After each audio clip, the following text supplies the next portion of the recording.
The mid-10th century was a crucible for the forging of the English nation.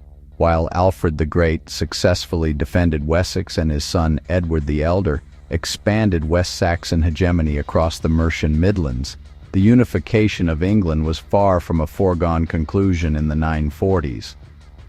The Kingdom of Northumbria, with its capital at York, remained a volatile frontier, a Scandinavian stronghold that looked as often to Dublin or Norway for its kings as it did to Winchester.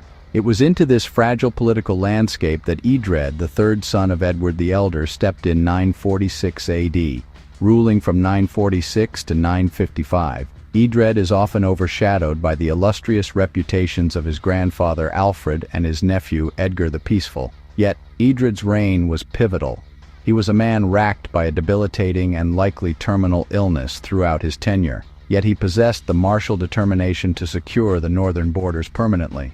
It was Eadred who oversaw the final expulsion of the last Scandinavian king of York, Eric Bloodaxe, bringing Northumbria irrevocably into the English fold. This video explores the life, reign, and legacy of King Eadred, arguing that his persistence in the face of physical agony and political treachery was the keystone that secured the United Kingdom of England. Eadred was born around 923 AD, the son of King Edward the Elder and his third wife, Eadgifu of Kent. His lineage was impeccable. He was the grandson of Alfred the Great and the half-brother of King Athelstan, the first man to effectively claim the title King of the English. However, as a younger son of a third marriage, Eadred was not initially destined for the throne. His early life was likely spent in the shadow of his older half-brothers and his full brother Edmund. Following the death of Athelstan in 939, Eadred's brother Edmund I ascended to the throne. During Edmund's reign, Eadred began to appear as a witness on royal charters, attesting as Regus Frater, king's brother. This period served as his apprenticeship in kingship. He would have witnessed firsthand the volatile nature of northern politics, as Edmund spent much of his reign battling to recover the 5 boroughs of the Danelaw and asserting authority over York. The succession crisis that brought Eadred to power was sudden and violent. On May 26, 946, King Edmund I was attending the feast of St. Augustine at Pucklechurch in Gloucestershire. A convicted outlaw named Leofa, whom the king had previously banished, was spotted at the feast. In the ensuing brawl, Edmund attempted to intervene physically and was fatally stabbed. Edmund left behind 2 sons, Edwig and Edgar, but they were mere infants. The Anglo-Saxon principle of succession did not strictly adhere to primogeniture. Rather, it favored the Ailing, a prince, best suited to lead the nation in war and council. With the Viking threat looming large in the north, the Witan, the king's council, bypassed the children and elected Eadred. Eadred was consecrated on August 16, 946 at Kingston upon Thames by Archbishop Oda of Canterbury. His coronation was a moment of apparent unity. The Anglo-Saxon Chronicle records that he reduced all the land of Northumbria to his control, and the Scots granted him oaths that they would do all that he wanted. Early in his reign, Eadred traveled north to Tanshilf, near Pontefract, to receive the formal submission of the northern magnates. Among those who pledged loyalty was Wulfstan I, the Archbishop of York. Wulfstan was a complex figure, a survivor of the turbulent politics of the north who had previously allied with Viking rulers. His submission to Eadred appeared to signal a unified kingdom, but as events would soon prove, the loyalty of the Northumbrians was as shifting as the tides. The central drama of Eadred's reign was the struggle for Northumbria. To understand this conflict, one must appreciate that the north was culturally and politically distinct from the south. York had been a Viking capital for nearly a century. Its aristocracy was a mix of Anglo-Saxon and Scandinavian heritage, and its trade links connected it more closely to the Viking world of Dublin and the Baltic than to the West Saxon court in Winchester.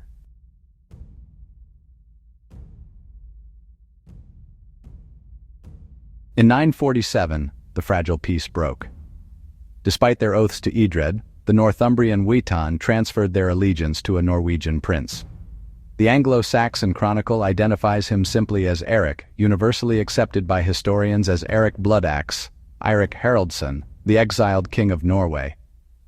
Eric Bloodaxe is a figure of legend, depicted in Norse sagas as a fratricidal warrior who had murdered his brothers to secure the Norwegian throne before being driven out. His arrival in York offered the Northumbrians a figurehead who could champion their independence against the southern English king.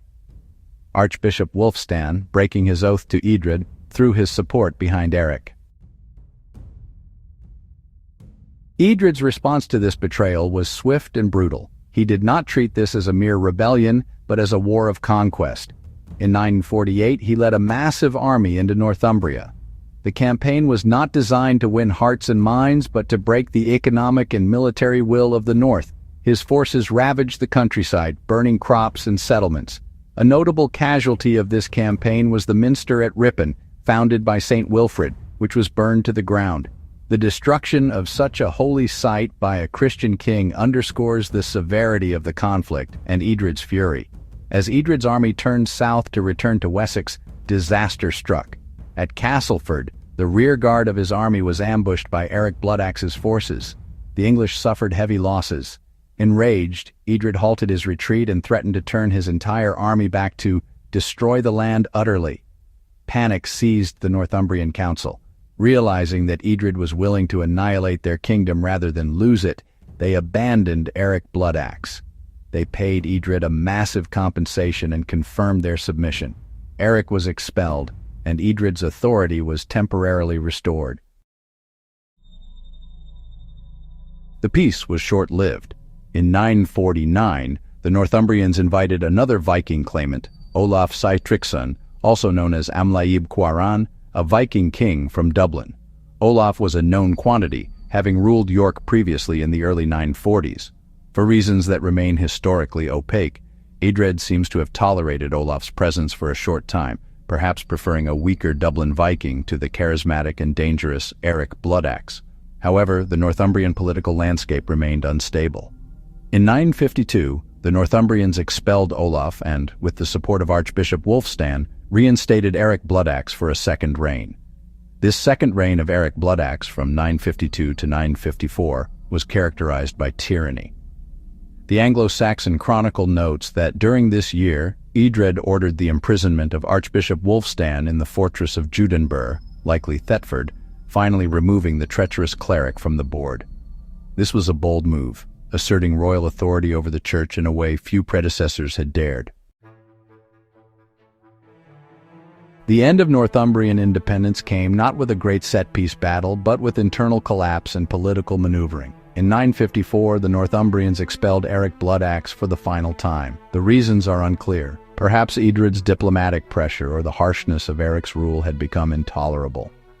Legend and later chronicles suggest Eric was killed at Stainmore in Westmoreland, ambushed by Maccus, an agent of Oswulf, the High Reeve of Bamberg. With Eric dead and Wulfstan imprisoned, the Northumbrians had no figurehead left to rally around. They submitted to Eadred. This moment in 954 marked a watershed in English history. For the first time, the Kingdom of Northumbria was not merely a client state, but was permanently annexed into the English crown. Eadred did not appoint a new sub-king. Instead, he appointed Oswulf of Bamberg as an earl, ealdorman, to govern the north on his behalf. The era of independent Northumbrian kings was over. The boundaries of modern England were largely set. While war raged in the north, the machinery of the English state continued to evolve. Eadred's reign saw the continuation of the administrative centralization begun by his father and grandfather. Eadred relied heavily on a close circle of powerful nobles. Preeminent among them was Athelstan, the ealdorman of East Anglia, known to history as the Half-King. Athelstan's power base was immense, covering much of eastern England. His loyalty to Eadred was absolute, and he played a crucial role in governing the realm, while the king dealt with northern instability and his own failing health. The royal charters of the period show a highly organized chancery. Eadred's government could issue land grants, enforce laws, and mobilize armies with remarkable efficiency. The king spent much of his time at his royal estates in Wessex, such as Winchester and Glastonbury, which served as the nerve centers of his administration. The arrest of Archbishop Wulfstan in 952 deserves special attention as an administrative act. Wulfstan had been a kingmaker in York for decades. By imprisoning him, Eadred demonstrated that the king of the English held supreme jurisdiction, even over the highest ecclesiastics of the north. Although Wulfstan was eventually released and restored to a bishopric, though not at York, before Eadred's death, the message had been sent. Treason would not be shielded by clerical robes. Eadred was a deeply pious man, and his reign sowed the seeds for the great Benedictine Reform that would flower under his nephew Edgar. Key to Eadred's religious policy was his close friendship with Dunstan, the abbot of Glastonbury and future Archbishop of Canterbury. Dunstan had been a counselor to Edmund, but his relationship with Eadred was even more intimate. Eadred entrusted Dunstan with the royal treasury, keeping part of the royal hoard at Glastonbury. When Eadred's health began to fail, Dunstan became his primary confidant. The life of St. Dunstan recounts that the king and the abbot were so close that Eadred wished to leave the throne and retire to a monastery, though his duties prevented it. Eadred also patronized Ethelwold, another giant of the Reform movement. In a significant move, Eadred gave Ethelwold the ruinous monastery of Abingdon to restore. This grant was not just an act of charity. It was a royal endorsement of the new, stricter monastic rule that Ethelwold championed. Eadred reportedly came to Abingdon personally to measure out the foundations of the new buildings, showing a hands-on interest in the spiritual renewal of his kingdom. No biography of Eadred is complete without addressing his physical condition. The chroniclers and hagiographers are explicit. Eadred was a sick man. The Vita S. Dunstani describes Eadred as suffering from a constant, debilitating illness. He had difficulty eating, often unable to swallow solid food. The text vividly describes how he would chew his food and suck the juices before spitting out the residue, as his stomach could not process the solids.